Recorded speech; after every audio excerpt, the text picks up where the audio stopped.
My name is Hannah, and for most of my life, I believe that parents don't really choose between their children and anyone else. I believe that even when adults make mistakes, even when families get complicated, there is still an invisible line. They will never cross. I believe that love, especially a parent's love, had to bottom something solid you could always stand on. That belief shattered the day my dad chose his new wife over me, and what I didn't realize in that moment was how quickly that choice would circle back and demand a price. The day itself didn't start dramatically. In fact, that's part of what makes it so painful to remember. It was an ordinary afternoon, the kind where nothing feels like it could permanently alter your relationship with someone you've known your whole life. My dad had asked me to come over to his house now, not the one I grew up in. Ever since he remarried, that distinction mattered more than I liked to admit. I told myself I was being mature about it. I told myself I had accepted the changes. But there was always this tightness in my chest when I pulled into that driveway. Like my body remembered something my mind was trying to ignore. My parents' divorce had been messy, but slow. No screaming matches in public, no dramatic scenes, just years of emotional distance followed by paperwork and quiet resentment. When my dad met Laura, things moved fast. Faster than I was ready for. She was polite, perfectly put together, and always smiling in a way that never quite reached her eyes. From the beginning, it felt like she was competing with a version of me she'd invented in her head, the reminder of my dad's old life that she wanted neatly packed away.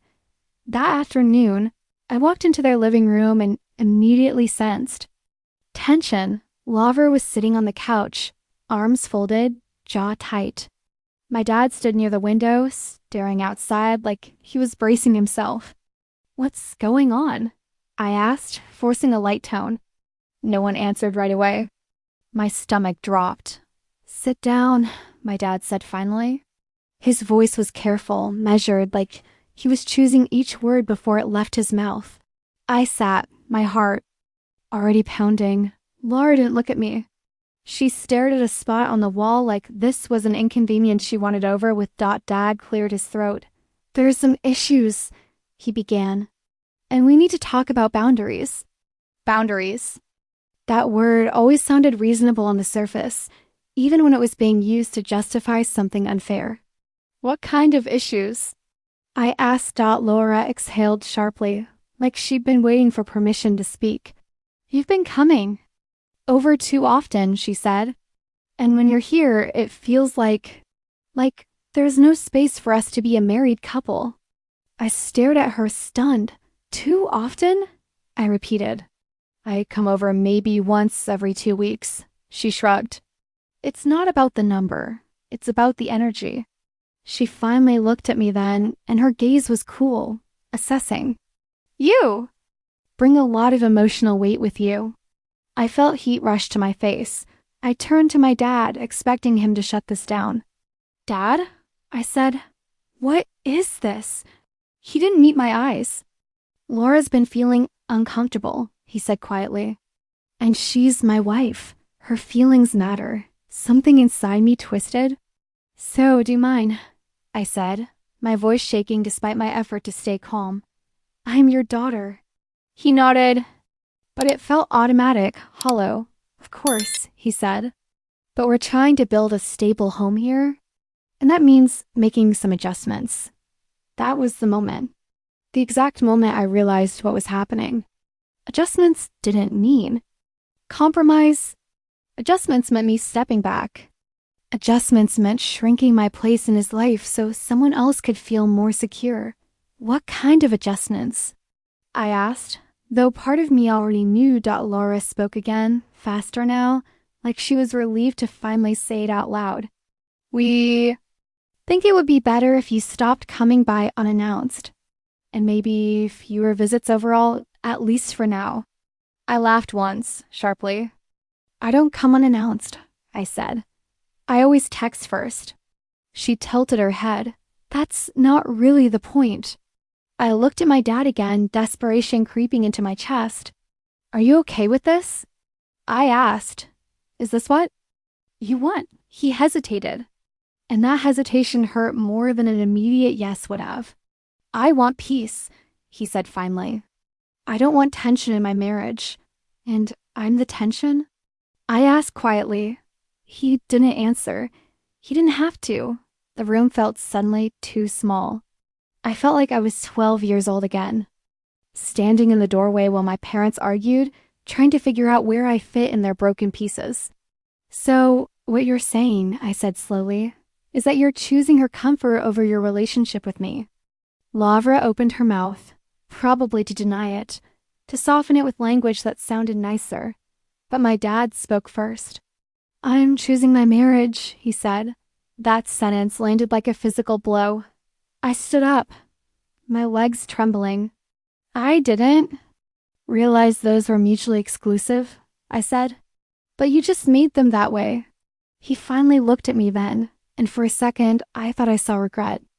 But it was buried under fear of conflict, fear of losing his wife, fear of rocking the fragile stability he'd built. You're an adult, he said gently. You'll understand someday. That hurt almost as much as the choice itself, because it reframed my pain as immaturity, my hurt as something I would outgrow instead of something he needed to address. I left without yelling, without slamming the door. I walked to my car and sat there for a long time, hands shaking on the steering wheel, tears blurring my vision. I kept replaying his words in my head. I'm choosing my marriage. Over and over, like my brain was trying to make sense of something that felt fundamentally wrong. For months after that day, I pulled back. I stopped calling, I stopped trying to schedule visits. When he texted, I replied politely but briefly. When holidays came around, I made other plans. I told myself I was protecting myself, that I wasn't punishing him. I was just matching the space he had asked for. He didn't notice at first. That's the part people don't talk about when parents choose new partners over their kids. Sometimes they don't feel the loss right away.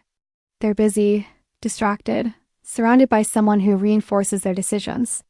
Laura was happy. Their house was peaceful. From the outside, everything looked fine. Until at DIDN, single quotes T. About a year later, my dad called me late one night. His voice sounded tired in a way I had never heard before. Can you come over? He asked. I could really use you. I hesitated, not because I didn't care, but because something inside me remembered that living room, that conversation, that choice. What's wrong? I asked. He sighed. Lavra left. The words hung in the air between us. Left? I repeated. She said she needs space, he said. She packed a bag and went to her sister's. I felt a strange mix of emotions, sadness, anger, validation, and something like grief for a version of him that had made a different choice. I went over that night not because everything was forgiven, but because despite everything, he was still my dad. The house felt different without Laura's presence, quieter, emptier.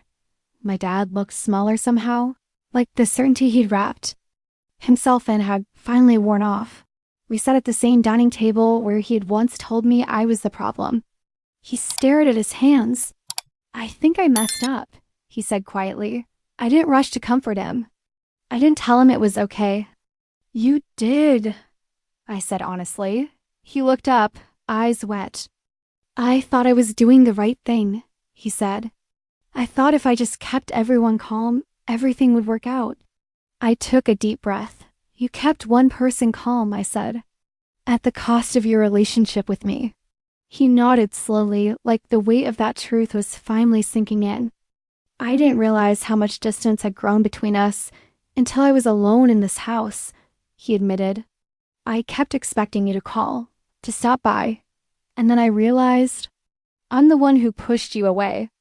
That was the moment his decision came back fast, not as punishment, not as revenge, but as consequence. That rebuilding after that wasn't easy. Trust doesn't snap back into place just because someone realizes they were wrong. We had hard conversations, awkward silences, moments where old resentment flared up unexpectedly. But this time he listened. This time he didn't ask me to shrink. I learned something important through all of it. When a parent chooses someone else over their child, they're not just making a relationship choice, they're setting a precedent. They're teaching their child where they rank. And that lesson sticks. Long after the situation that caused it is passed, my dad chose his new wife over me that day. And when that marriage cracked, he was forced to face the cost of that choice alone. Not because I wanted him to suffer, but because actions echo. They always do, and sometimes the fastest consequences aren't loud or dramatic. Sometimes they arrive quietly in an empty house with the realization that the person he sidelined was the one who would have stayed.